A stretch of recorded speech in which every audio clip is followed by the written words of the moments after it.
Right the following numbers in scientific notations. इसके 4 parts हैं। देखें, साइंटिस्ट ने बहुत बड़े बड़े नंबर्स जैसे कि अर्थ और सन के बीच का डिस्टेंस है उसको लिखना होता है। अगर इतने सारे ज़ीरोज़ के साथ लिखेंगे तो गलती का चांस होता है, इसलिए वो ऐसे लिखते हैं। इसी तरह बहुत छोटे छोटे नंबर्स भी लिखने होते हैं, जैसे कि किसी एटम या उसमें मौजूद इलेक्ट्रॉन का साइज़ लिखना हो तो उसको भी ऐसे लिखते हैं। इनको साइंटिफिक नोटेशन कहते हैं। अब पहले इसको लिखना सीखते हैं, फिर गिवन पार्ट्स इजीली सॉल्व हो जाएंगे। ये एक नंबर लाइन है, ये इसका सेंटर है। राइट जाएं तो 10 की पावर पॉजिटिव नंबर्स में इंक्रीज़ होती जाएगी और लेफ़्ट जाएं तो 10 की पावर नेगेटिवली इंक्रीज़ होती जाएगी। कोई नंबर गिवन है जैसे कि 1234। समझे कि आपके पास 1234 रुपीज़ हैं, तो इसके साथ यहाँ 0.00 लगा दें तो कोई फ़र्क नहीं पड़ता। साइंटिफिक नोटेशन में हमेशा फर्स्ट नॉन ज़ीरो डिजिट के बाद डेसिमल लगाना होता है और एंड पे 10 की किसी पॉजिटिव या नेगेटिव पावर से मल्टीप्लाई करते हैं, डिपेंडिंग अपॉन कि आपका ओरिजिनल डेसिमल कितना लेफ़्ट या कितना राइट गया है। तो काउंट करते हैं। ओरिजिनल डेसिमल लेफ़्ट गया है कितना, 1 2 3 डिजिट्स, और 3 डिजिट्स लेफ़्ट जाने का मतलब है कि 10 की पावर -3 से हमने मल्टीप्लाई कर दिया है, जिसको बैलेंस करने के लिए इसको 10 की पावर +3 से भी मल्टीप्लाई करेंगे। अब ये जो समझाने के लिए ज़ीरोज़ और डेसिमल लगाए हैं ये हटा देता हूँ और यूनिट मीटर भी साथ लिख लेते हैं। तो ये है पार्ट 1 की scientific form. Second number given है 0.000023। साइंटिफिक नोटेशन में हमेशा फर्स्ट नॉन ज़ीरो डिजिट के बाद डेसिमल लगाना होता है, यानी ओरिजिनल डेसिमल को राइट मूव करना पड़ेगा। कितना, 1 2 3 4 5 डिजिट्स, और 5 डिजिट्स राइट जाने का मतलब है कि पावर, और 5 डिजिट्स राइट जाने का क्या मतलब है कि 10 की पावर 5 से हमने मल्टीप्लाई कर दिया है, जिसको बैलेंस करने के लिए 10 की पावर -5 से भी मल्टीप्लाई करेंगे। अब ओरिजिनल डेसिमल और एक्स्ट्रा ज़ीरोज़ हटा दें और यूनिट सेकंड भी साथ लिख लें। तो ये है पार्ट बी की scientific form. Third number given है 469.3 × 10⁵। इस नंबर को 10⁵ की वजह से देखकर लगता है कि शायद साइंटिफिक नोटेशन में लिखा है, हालांकि साइंटिफिक नोटेशन में हमेशा फर्स्ट नॉन ज़ीरो डिजिट के बाद डेसिमल लगाना होता है, इसलिए गिवन नंबर साइंटिफिक नोटेशन में नहीं लिखा हुआ। लिहाजा ओरिजिनल डेसिमल को लेफ़्ट मूव करना पड़ेगा। कितना, 1 2 डिजिट्स, और 2 डिजिट्स लेफ़्ट जाने का मतलब है कि 10 की पावर -2 से हमने मल्टीप्लाई कर दिया है, जिसको बैलेंस करने के लिए इसको 10 की पावर +2 से भी मल्टीप्लाई करेंगे, और 10 की पावर +5 और 10 की पावर +2 मिलकर बन जाएंगे 10 की पावर +7। अब ओरिजिनल डेसिमल और एक्स्ट्रा चीज़ें हटा दें और यूनिट मीटर भी लिख लें। तो ये है पार्ट सी की scientific form. Fourth number given है 0.00985 × 10⁷। इस नंबर को भी 10⁷ की वजह से देखकर लगता है कि ये शायद साइंटिफिक नोटेशन में लिखा है, हालांकि साइंटिफिक नोटेशन में हमेशा फर्स्ट नॉन ज़ीरो डिजिट के बाद डेसिमल लगाना होता है, इसलिए गिवन नंबर साइंटिफिक नोटेशन में नहीं है। लिहाजा ओरिजिनल डेसिमल को राइट मूव करना पड़ेगा। कितना, 1 2 3 डिजिट्स, और 3 डिजिट्स राइट जाने का मतलब है कि 10 की पावर 3 से मल्टीप्लाई कर दिया है, जिसको बैलेंस करने के लिए इसको 10 की पावर -3 से भी मल्टीप्लाई करेंगे। अब 10 की पावर +7 और 10 की पावर -3 मिलकर बन जाएंगे 10 की पावर +4। अब ओरिजिनल डेसिमल और एक्स्ट्रा चीज़ें हटा दें और यूनिट सेकंड भी साथ लिख लें। तो ये है पार्ट डी की scientific form. Express the following measurements using prefixes. इसके 2 पार्ट्स हैं, जिनकी यूनिट्स को हमने प्रीफिक्स के साथ लिखना है। ये प्रीफिक्स टेबल है। अगर 10 की पावर 1 हो, 2 हो, 3 हो, या इसके बाद 3 के हिसाब से इंक्रीज़ करें, 10 power 6, 10 power 9, 10 power 12, 10 power 15, 10 power 18, तो इनको मखसूस नाम दिए गए हैं। Deka hecto kilo, mega giga टेरा, पीटा एक्सा। पर इतने बड़े नाम इनकी जगह नहीं लिखते, बल्कि कोई सिंबल यूज़ करते हैं, जैसे डेका की जगह DA, हेक्टो की जगह स्मॉल h, और बाकियों की जगह उनका फर्स्ट कैपिटल लेटर। ये थी बड़ी वैल्यूज़। अब स्मॉलर वैल्यूज़ की तरफ चलें। अगर 10 की पावर -1 हो, -2 हो, -3 हो, या इसके बाद -3 के हिसाब से इंक्रीज़ करें, 10 power -6, 10 power -9, 10 power -12, 10 power -15, 10 power -18, तो इनको भी मखसूस नाम दिए गए हैं। Deci centi milli, micro nano pico, femto एटो। यहाँ भी इतने बड़े बड़े नाम इनकी जगह नहीं लिखते, बल्कि सिंबल्स यूज़ करते हैं। जैसे डेसी की जगह स्मॉल डी, सेंटी की जगह स्मॉल सी, मिली की जगह स्मॉल एम, माइक्रो की जगह ये स्पेशल सिंबल है थोड़ा यू की तरह, और बाकियों की जगह उनका first small letter. Mostly class 9 से लेकर 12 तक 10 की पावर 12 और 10 की पावर -12 तक की रिक्वायरमेंट पड़ती है, लिहाजा इनसे नीचे वालों को हम हटा देते हैं। प्रीफिक्स का मतलब होता है मेन यूनिट से पहले कुछ लिखना। जैसे अगर ये मीटर है, हम इससे पहले के लिख दें तो बड़ी यूनिट किलोमीटर बन जाती है। अगर मीटर से पहले सी लिख दें तो स्मॉलर यूनिट सेंटीमीटर बन जाती है। किलोमीटर का मतलब होगा 10⁻³ मीटर्स और सेंटीमीटर का मतलब होगा 10⁻⁻² मीटर्स। वैसे प्रीफिक्स की वैल्यूज़ याद रखने के लिए आप एक दो बार इस तरह पढ़ लें: deca hecto kilo, mega giga tera, deci centi milli, micro nano pico. Deca hecto kilo, mega giga tera, deci centi milli, micro nano pico. अब हम इस गिवन एक्सप्रेशन को देखते हैं। 10⁻⁻10 हमारे पास प्रीफिक्स की वैल्यूज़ में नहीं है। इसके करीब तरीन देखें तो 10⁻⁻9 है। यानी अगर हमने 10⁻⁻10 को 10⁻⁻9 बनाना है तो इसको किस से मल्टीप्लाई करें? 10⁻1 से। और अगर 10⁻1 से मल्टीप्लाई किया है तो 10⁻−1 से भी मल्टीप्लाई करेंगे, जिसके नतीजे में डेसिमल पॉइंट किधर मूव करेगा? लेफ़्ट मूव करेगा, क्योंकि नेगेटिव पावर ऑफ 10 है। कितना मूव करेगा? 1 डिजिट। जबकि ये वाला 10⁻10 और 10⁻1 मिलकर 10⁻−9 बना देंगे, जिसकी जगह हम नैनो लिख सकते हैं, जिसका सिंबल n है। तो अब इसको थोड़ा करीब करके लिख लें। ये है हमारा answer 2.75 nanometre. Part B try करते हैं। 10⁻² हमारे पास प्रीफिक्स की वैल्यूज़ में गिवन है, मगर इस टर्म में इतने सारे ज़ीरोज़ हैं, इनको भी फिक्स करना है ताकि साइंटिफिक नोटेशन या उसके करीब करीब आ जाए, जिसके लिए डेसिमल पॉइंट किधर मूव करेगा? राइट मूव करेगा। कितना मूव करें? 1 डिजिट, 2 डिजिट, 3 डिजिट, 4 डिजिट्स। और क्योंकि राइट वर्ड्स यानी पॉजिटिव डायरेक्शन में मूव कर रहे हैं, इसका मतलब है हम इसको 10⁻4 से मल्टीप्लाई किया है। अगर 10⁻4 से मल्टीप्लाई किया है तो 10⁻−4 से भी मल्टीप्लाई करेंगे।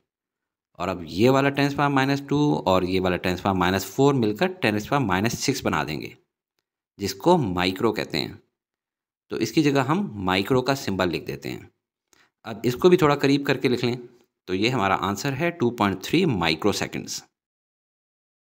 If a boy has the age of 15 years, 2 months and 10 days, convert his age in seconds, milliseconds and megaseconds.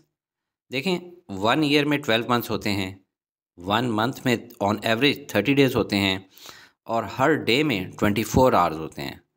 इसी तरह 1 आवर में 60 मिनट्स होते हैं, जबकि 1 मिनट में 60 सेकंड्स होते हैं। तो अब 1 आवर में कितने सेकंड्स होंगे? 60 मिनट्स मल्टीप्लाई बाय 60 सेकंड्स, यानी 3600 सेकंड्स। अब 1 डे में कितने सेकंड्स होंगे? 24 आवर्स मल्टीप्लाई बाय 3600 सेकंड्स, जो कि हर दिन में होते हैं। तो ये बने 86,400 सेकंड्स। अब 1 मंथ में कितने सेकंड्स होंगे? 30 डेज़ मल्टीप्लाई बाय 86,400 सेकंड्स, जो कि हर डे में होते हैं, बना 2592000 सेकंड्स। और 1 ईयर में कितने सेकंड्स होंगे? 12 मंथ्स मल्टीप्लाई बाय 2592000 सेकंड्स, जो कि हर मंथ में होते हैं। तो टोटल बने 31104,000 सेकंड्स। पर हमें 15 ईयर्स, 2 मंथ्स और 10 डेज़ में रिक्वायर्ड हैं। तो अगर 1 ईयर में इतने सेकंड्स हैं तो 15 ईयर्स में कितने होंगे? 15 multiply by this number is equal to 466,560,000 seconds. और 1 मंथ में इतने सेकंड्स हैं तो 2 मंथ्स में होंगे 2 multiply by this number is equal to 518,4000 second. और 1 डे में इतने सेकंड्स हैं तो 10 डेज़ में होंगे 10 मल्टीप्लाई बाय दिस नंबर, जो कि बना 864,000 सेकंड्स। और सबको ऐड कर लें तो ये रहे 472,608,000 सेकंड्स। एक और तरीके से भी कर सकते हैं कि 15 ईयर्स में सेकंड्स कैलकुलेट करें तो 15 years multiply by 12 months in each year, multiply by 30 days in each month, multiply by 24 hours in each day, multiply by 60 minutes in each hour, multiply by 60 seconds in each minute. तो ये सारे multiply करने से answer आएगा 466560000 second. और 2 months में seconds calculate करने हैं तो 2 months multiply by 30 days in each month, multiply by 24 hours in each day, multiply by 60 minutes in each hour, multiply by 60 seconds in each minute. तो इन सबको मल्टीप्लाई करें कैलकुलेटर से तो आएगा 5184,000 सेकेंड्स। और 10 डेज़ में सेकंड्स कैलकुलेट करने हैं तो 10 days multiply by 24 hours in each day, multiply by 60 minutes in each hour, multiply by 60 seconds in each minute. तो ये बना 864,000 सेकंड्स। और सबको सम कर लें तो आंसर सेम आएगा। अब इसको सेकंड्स वाली जगह पे लिख लें। बहुत बड़ा नंबर है, इसको साइंटिफिक नोटेशन में लिखते हैं। इसके लिए हम डेसिमल लगाकर 2 ज़ीरोज़ लिख लेते हैं। साइंटिफिक नोटेशन में हमेशा फर्स्ट नॉन ज़ीरो डिजिट के बाद डेसिमल लगाना होता है, लिहाजा ओरिजिनल डेसिमल को लेफ़्ट मूव करना पड़ेगा। कितना? 1 2 3 4 5 6 7 8। और 8 डिजिट्स लेफ़्ट जाने का मतलब है कि 10⁻⁻8 से हमने मल्टीप्लाई कर दिया है, जिसको बैलेंस करने के लिए इसको 10⁻+8 से भी मल्टीप्लाई करेंगे। अब इसको राउंड ऑफ करके थोड़ा ठीक करके लिख लें। पार्ट ए का आंसर है 4.72 मल्टीप्लाई बाय 10⁸ सेकेंड्स। बुक में रॉन्गली 4.79 इंटू 10⁸ सेकेंड लिखा है, इग्नोर दैट। अब पार्ट बी देखें। इन्हीं सेकेंड्स को मिली सेकेंड्स में लिखना है। आपको प्रीफिक्स टेबल याद होगा। मिली मीन्स 10⁻³ ओके। आप पहले सेकेंड्स में एज इट इज़ लिख लें। अब मिली की जो वैल्यू है 10⁻³ उससे मल्टीप्लाई करें। मैंने गैप छोड़कर इसलिए लिखा है क्योंकि अगर 10⁻³ से मल्टीप्लाई किया है तो बैलेंस करने के लिए 10⁻+3 से भी मल्टीप्लाई करेंगे। अब ये पॉजिटिव पावर्स 8 और 3 ऐड होकर बन जाएंगी 10⁻11 और 10⁻³ की जगह मिली का सिंबल m लिख लें और क्वेश्चन में मौजूद सेकंड्स का सिंबल s भी। ये पार्ट बी का आंसर आ गया है। अब चलते हैं पार्ट सी की तरफ। इन्हीं सेकंड्स को मेगा सेकंड्स में लिखना है। Mega means 10⁻+6। पहले इससे मल्टीप्लाई करें और क्योंकि 10⁻+6 से मल्टीप्लाई किया है तो बैलेंस करने के लिए 10⁻⁻6 से भी मल्टीप्लाई करेंगे। अब ये पावर्स +8 और -6 ऐड होकर बन जाएंगी 10⁻+2 और 10⁻+6 की जगह मेगा का सिंबल कैपिटल M लिख लें और क्वेश्चन में मौजूद सेकंड्स का सिंबल S भी। ये पार्ट सी का आंसर आ गया। How many kilometres are there in 25 micrometres? Micrometre का नाम सुनकर आपके जहन में माइक्रोमीटर स्क्रू गेज आना चाहिए, जो कि बहुत स्मॉल चीज़ों की लेंथ्स मेजर करता है। तो भला वो किलोमीटर्स कैसे मेजर करेगा? किलोमीटर तो अच्छा खासा लॉन्ग डिस्टेंस होता है। दरअसल ये क्वेश्चन भी कन्वर्जन ऑफ यूनिट्स का सवाल है। 25 माइक्रोमीटर्स को इन टर्म्स ऑफ किलोमीटर्स लिखना है, तो आप पहले तो 25 एज इट इज़ लिख लें। अब आप प्रीफिक्स टेबल जहन में लाएं। माइक्रो की जगह उसकी वैल्यू 10⁻6 लिख लें। हमें वैल्यू चाहिए किलोमीटर्स में, तो किलो की वैल्यू यानी 10⁻³ से मल्टीप्लाई कर दें और बैलेंस करने के लिए 10⁻³ से भी मल्टीप्लाई कर दें। अब इन दो नेगेटिव पावर्स को ऐड कर लें तो बन जाएगा 10⁻⁻9, जबकि 10⁻³ की जगह किलो का सिंबल K लिख लें और मीटर का M एज इट इज़ उतार लेंगे। तो ये हमारा आंसर है। 25 into 10⁻⁹ kilometres are there in 25 micrometres. Determine the least count of vernier caliper having the smallest main scale division as 1 mm and vernier scale divisions are 20। Basically आपने vernier caliper का least count find करना है। तो पहले least count होता क्या है वो समझ लें। आपने इंग्लिश टर्म लेस सुन रखी होगी, जिसका मतलब होता है कि कम या थोड़ा। इस एडजेक्टिव की कंपैरेटिव फॉर्म है लेसर, यानी जब दो चीज़ों को कंपेयर करें तो जो उनमें से छोटी है उसको कह देते हैं लेसर। और सुपरलेटिव फॉर्म है लीस्ट, यानी जब बहुत सी चीज़ों को कंपेयर करें तो उसमें से जो सबसे स्मॉलेस्ट हो या सबसे कम हो उसको कहेंगे लीस्ट। अब इस स्केल या रूलर को देखें। इसको आमतौर पे फुट रूलर कहते हैं क्योंकि इसमें नीचे वाली साइड पे 12 इंचेस हैं जो कि 1 फुट के बराबर होते हैं। स्टूडेंट्स अक्सर क्लास में एक दूसरे की हाइट मेजर करने के लिए इसका यूज़ करते हैं। इस स्टूडेंट की हाइट आई 4 फीट।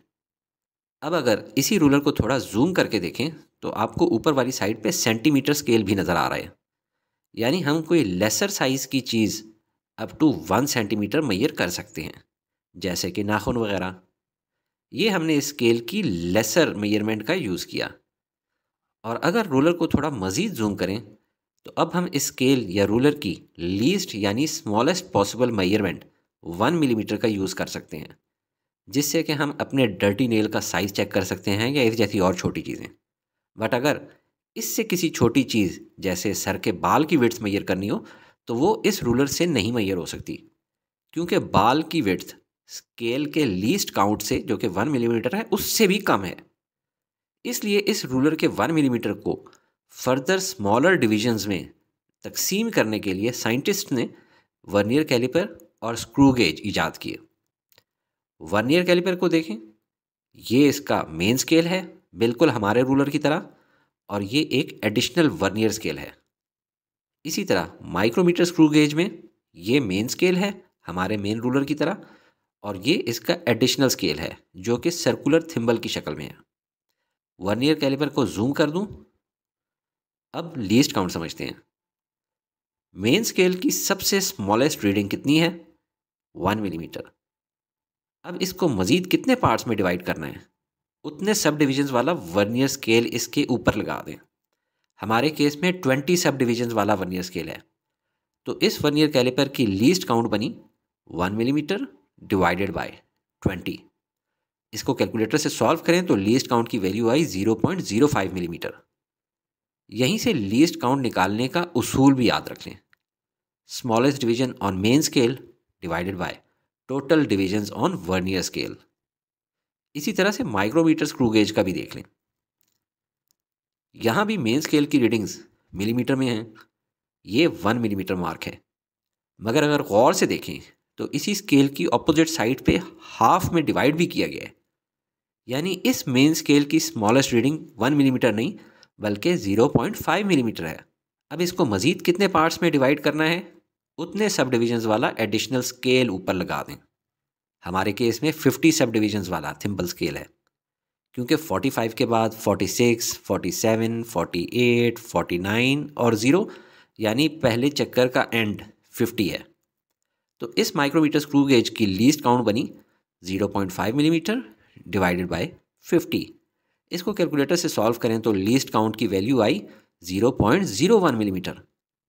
यहाँ भी लीस्ट काउंट निकालने का उसूल वही है, smallest division on main scale divided by total divisions on circular scale.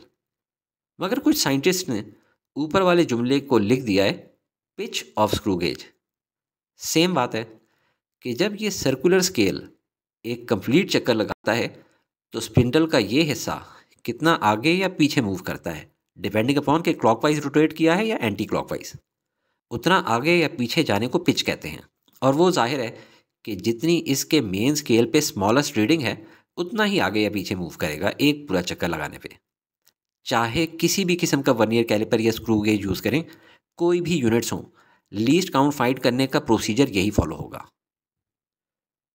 Question की तरफ वापस आएं तो ये हमने थोड़ी देर पहले वर्नियर कैलिपर का लीस्ट काउंट सीखने में देखा है। रिपीट कर लें। मेन स्केल की सबसे स्मॉलेस्ट रीडिंग कितनी है? 1 मिलीमीटर। अब इसको मज़ीद कितने पार्ट्स में डिवाइड किया जा सकता है? जितने सब डिविजन्स वाला वर्नियर स्केल इसके ऊपर लगाया गया है। हमारे केस में 20 सब डिविजन्स वाला वर्नियर स्केल है, तो इस वर्नियर कैलिपर की लीस्ट काउंट बनी 1 मिलीमीटर डिवाइडेड बाय 20। आंसर आया 0.05 millimetre. Look at the measurement of vernier calipers. ये ऊपर वाला मेन स्केल है और नीचे वाला वर्नियर स्केल। पार्ट ए में पूछा जा रहा है what is it's main scale reading. याद रखें, जहाँ से वर्नियर स्केल की 0 रीडिंग स्टार्ट हो रही है उससे पहले तक मेन स्केल की रीडिंग काउंट होती है। इस पिक्चर में यहाँ तक, जो कि बनती है 2.5 सेंटीमीटर, ये हमारी मेन स्केल रीडिंग आ गई है। नेक्स्ट पार्ट में पूछा जा रहा है what is it's coinciding division on vernier scale, यानी वर्नियर स्केल की कौन सी डिवीजन एग्जैक्टली मिल रही है, अलाइंड है मेन स्केल की किसी भी रीडिंग के साथ। यहाँ पे शायद क्लियर नज़र ना आ रहा हो, लेकिन 8th डिवीजन एग्जैक्टली कोइंसाइड कर रही है मेन स्केल के साथ। तो पार्ट बी का आंसर हुआ 8। पार्ट सी में पूछा जा रहा है कि calculate total reading on the vernier calipers. Total reading किस तरह फाइंड करेंगे? मेन स्केल रीडिंग तो एज इट इज़ आएगी, जो कि थी 2.5 सेंटीमीटर। इसमें प्लस क्या करना है? Vernier scale reading multiply by least count. Vernier scale reading I थी 8 मल्टीप्लाई बाय लीस्ट काउंट, जिसका फार्मूला है smallest division on main scale divided by total divisions on the vernier scale. Smallest division on main scale है ये, जो कि 1 centimetre को 10 parts में divide करें तब आई है 0.1 सेंटीमीटर। हम 1 मिलीमीटर भी ले सकते थे, लेकिन बाद में फिर इसको सेंटीमीटर में चेंज करना पड़ेगा, क्योंकि मेन स्केल रीडिंग हमने सेंटीमीटर में ली है, इसलिए सेंटीमीटर में ही लिखना बेहतर है। और total number of division on vernier scale हैं 10। अब इन वैल्यूज़ को इक्वेशन में डाल दें और सॉल्व करें, तो ये बने 2.5 सेंटीमीटर प्लस 0.08 सेंटीमीटर, सम करें तो बने 2.58 सेंटीमीटर। ये हमारे पार्ट सी का आंसर है। Look at the figure of screw gauge. Let a small steel ball is placed between its thimble and anvil. Then, what is its main scale reading? What is the coinciding division on circular scale? Calculate the total diameter of the ball. सबसे पहले तो book ने picture ठीक नहीं बनाई है, लिहाजा ये पिक्चर देख लें ताकि क्लैरिटी आ जाए। रेड कलर में जो बॉल है ये एनविल और स्पिंडल में रखकर मेजर की जा रही है। अब हम दोबारा बुक की पिक्चर की तरफ चलते हैं। पार्ट ए में मेन स्केल की रीडिंग डिटरमिन करनी है। मेन स्केल की रीडिंग्स मिलीमीटर्स में हैं। 6 मिलीमीटर लाइन नज़र आ रही है, 6.5 मिलीमीटर भी, जबकि 7 मिलीमीटर लाइन नज़र नहीं आ रही, लिहाजा हमारी मेन स्केल रीडिंग है 6.5 मिलीमीटर। अब सर्कुलर स्केल की कोइंसाइडिंग डिवीजन देखनी है, तो तस्वीर को गौर से देखें। 44, 45 और ये 46, यानी कि 46 डिवीजन कोइंसाइड कर रही है डेटम लाइन के साथ। अब total diameter of ball calculate करना है, जो कि इक्वल होता है main scale reading plus circular scale reading multiply by least count. Main scale reading I है 6.5 millimetre plus circular scale reading I है 46 मल्टीप्लाई बाय लीस्ट काउंट, जो कि होता है pitch of screw gauge divided by total divisions on circular scale. Pitch of screw gauge यानी smallest division on main scale भी आप याद रखने के लिए ध्यान में रख सकते हैं। अब पिच की वैल्यू निकालनी है, यानी smallest division on main scale, वो है 0.5 मिलीमीटर, यानी 1 मिलीमीटर का हाफ। तो लिख लें divided by total divisions on circular scale, वो हैं 50, तो ये भी लिख लें। अब 0.5 डिवाइडेड बाय 50 से आंसर आया 0.01 मिलीमीटर, और ये 46 से मल्टीप्लाई होकर बना 0.46 मिलीमीटर। अब 6.5 और 0.46 ऐड होकर बन जाएंगे 6.96 मिलीमीटर। ये है स्टील बॉल का डायामीटर।